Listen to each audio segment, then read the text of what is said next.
Hai adik-adik, adik-adik pasti setiap harinya punya kegiatan yang mengharuskan adik-adik keluar rumah menuju tempat yang dituju, bukan? Nah, itu yang disebut dengan perjalanan. Lalu, apa saja sih aturan-aturan perjalanan yang harus kita patuhi agar kita selamat sampai tujuan? Mau tahu nih?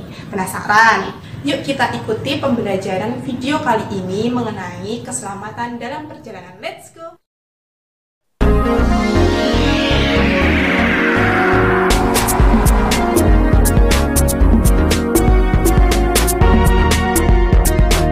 Assalamualaikum adik-adik. Perkenalkan, nama kakak Zain Nur Husnaini. Gimana nih kabar adik-adik hari ini? Semoga sehat selalu dan dalam lindungan Allah Subhanahu wa taala. Amin amin ya robbal alamin. Jadi adik-adik, apa saja sih tujuan pembelajaran video kali ini? Mau tahu? Yuk kita simak. Pertama, adik-adik akan tahu apa saja aturan saat berkendara menggunakan bus. Kedua, adik-adik akan tahu aturan-aturan saat bermain di tempat wisata. Ketiga, adik-adik akan tahu apa saja sih aturan-aturan saat kita bersepeda. Yang selanjutnya, yang keempat, adik-adik akan tahu apa saja hal-hal yang harus dipersiapkan saat berkendara menggunakan sepeda motor. Yang kelima, adik-adik akan tahu apa saja hal-hal yang harus diperhatikan saat menyeberang jalan di jalan raya. Yang terakhir, adik-adik akan tahu bagaimana aturan-aturan ketika berjalan di tempat yang becek dan penuh genangan air. Nah, itu tadi adalah tujuan pembelajaran dari video kali ini. Oke adik-adik, jadi sebelum memasuki pembelajaran, kakak mau tanya nih, kira-kira ada yang tahu nggak sih apa itu pengertian keselamatan di perjalanan? Belum tahu? Oke, biar kakak perjelas ya. Perjalanan yaitu berpindahnya kita di satu tempat ke tempat yang lain. Nah, lalu aturan adalah hal-hal yang boleh dilakukan dan tidak boleh dilakukan. Jadi, aturan di perjalanan adalah hal-hal yang boleh dilakukan dan tidak boleh dilakukan saat kita berpindah dari satu tempat ke tempat lain sebagai tujuan, baik menggunakan kendaraan maupun tidak menggunakan kendaraan. Oke adik-adik, memasuki pembelajaran yang pertama yaitu tentang aturan keselamatan saat berkendara menggunakan bus. Apa saja sih aturan-aturannya? Mau tahu? Yuk kita simak. Pertama, adik-adik harus memasuki bus dengan tertib. Kedua, adik-adik harus duduk di tempat masing-masing dengan baik. Ketiga, jangan keluarkan tangan atau anggota badan lain keluar ke jendela. Itu sangat berbahaya ya adik-adik. Yang keempat, yaitu sebelum kita berangkat diharuskan untuk berdoa agar kita dapat selamat sampai tujuan. Nah, itu tadi adalah aturan keselamatan berkendara menggunakan bus. Pembelajaran yang kedua yaitu aturan-aturan saat kita bermain di tempat wisata. Adik-adik bisa lakukan ini dengan keluarga adik atau saudara-saudara maupun teman-teman adik-adik ketika kalian berlibur di pantai. Apa sih kira-kira permainannya? Yaitu permainannya adalah lomba lari. Lalu apa saja sih aturan-aturannya? Yang pertama, adik-adik berbuat berkelompok. Yang kedua, adik-adik buat garis pembatas. Yang ketiga, adik-adik berjajar di belakang garis pembatas. Selanjutnya, adik-adik dengerin nih aba-aba dari juri. Ketika peluit pertama berbunyi, adik-adik harus berjalan cepat. Ketika peluit kedua berbunyi, adik-adik harus lari dengan cepat. Ketika peluit ketiga berbunyi, adik-adik harus berhenti. Jadi, kita lihat siapa nih yang paling jauh, yang paling duluan mencapai garis finish. Nah, itulah pemenangnya. Hai adik-adik, ada yang hobi bersepeda nggak nih? Ya, kalau bersepeda kira-kira apa saja sih aturan-aturannya? Mau tahu? Yuk, kita bahas langsung aja ya.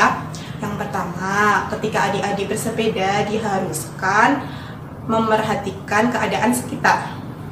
Yang kedua, adik-adik harus menggunakan alas kaki saat bersepeda. Yang ketiga, adik-adik bersepeda di sebelah kiri. Yang terakhir yaitu adik-adik harus memperhatikan rambu-rambu lalu lintas. Jadi itu adalah aturan-aturan saat kita bersepeda.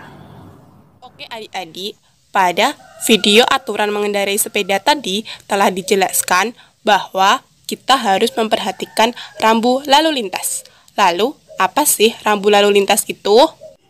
Rambu lalu lintas adalah salah satu perlengkapan jalan yang dapat berupa lambang, huruf, angka, kalimat, atau panduan yang berfungsi sebagai larangan, perintah, ataupun petunjuk bagi pengguna jalan.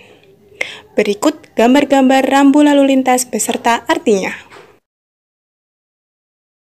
Contoh rambu peringatan beserta artinya.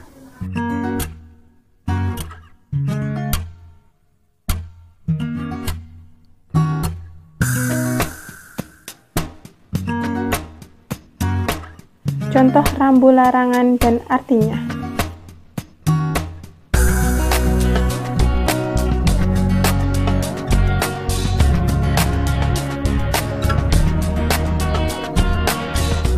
Contoh rambu perintah dan artinya.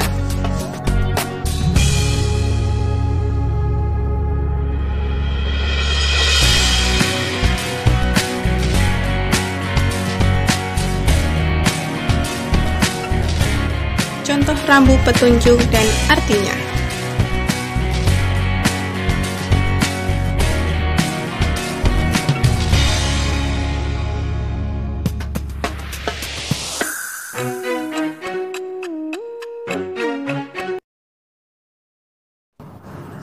Hai adik-adik, dari adik-adik sekalian, pernah nggak sih kalian perjalanan jauh dengan menggunakan sepeda motor bersama keluarga adik-adik atau saudara adik-adik? Pasti pernah bukan? Lalu pernah nggak sih adik-adik memperhatikan atau bertanya apa saja sih yang harus dipersiapkan saat berkendara menggunakan sepeda motor? Belum? Kalau gitu biar kakak jelaskan ya aturan-aturan apa yang harus dipersiapkan saat akan berkendara dengan sepeda motor. Yang pertama adalah adik-adik harus mematuhi segala aturan lalu lintas. Yang kedua yaitu pastikan kendaraan sepeda motor dalam kondisi yang baik. Selanjutnya yang ketiga yaitu adik-adik harus menggunakan helm. Pastikan pengait helm terpasang dengan baik.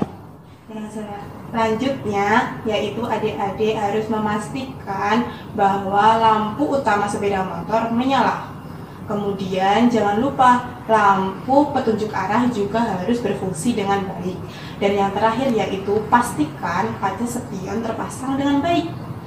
Nah, itulah tadi hal-hal yang harus dipersiapkan saat kita akan berkendara menggunakan sepeda motor. Hai adik-adik, selanjutnya kita mau belajar tentang apa nih? Ya, sekarang kakak akan membahas tentang apa saja aturan saat kita menyeberang dan berjalan di jalan raya. Apa saja sih yang harus kita perhatikan aturan-aturannya? Yang pertama yaitu pastikan adik-adik menyeberang jalan bersama orang tua atau orang yang lebih dewasa. Yang kedua, adik-adik harus menyeberang di tempat yang benar. Di mana nih adik-adik kira-kira? Iya, benar. Kita harus menyeberang di zebra cross. Dan yang ketiga yaitu pastikan adik-adik berjalan di sisi kiri ataupun di trotoar. Dan yang terakhir, jangan pernah adik-adik berjalan secara bergerombol. Itu karena hal itu sangat membahayakan dan mengganggu pengguna jalan yang lain. Nah, selanjutnya yaitu pembelajaran yang terakhir. Nah, adik-adik, pembelajaran terakhir ini kakak akan membahas tentang aturan berjalan di jalan yang becek dan penuh genangan air. Ya kan, sekarang kan musim hujan, jadi jalan-jalan pasti penuh dengan genang-genangan air dan becek. Lalu apa saja sih yang harus kita perhatikan saat berjalan di jalan-jalan yang becek dan penuh genangan air? Yang pertama yaitu adik-adik jangan lari-lari dan harus berhati-hati saat berjalan. Yang kedua, pastikan adik-adik menggunakan sepatu boot. Yang ketiga yaitu jangan menginjak jalanan yang berlumpur. Dan yang terakhir, adik-adik jangan menginjak genangan-genangan air. Sekian video pembelajaran dari kakak, semoga bermanfaat ya adik-adik. Sekian dan terima kasih. Wassalamualaikum warahmatullahi wabarakatuh.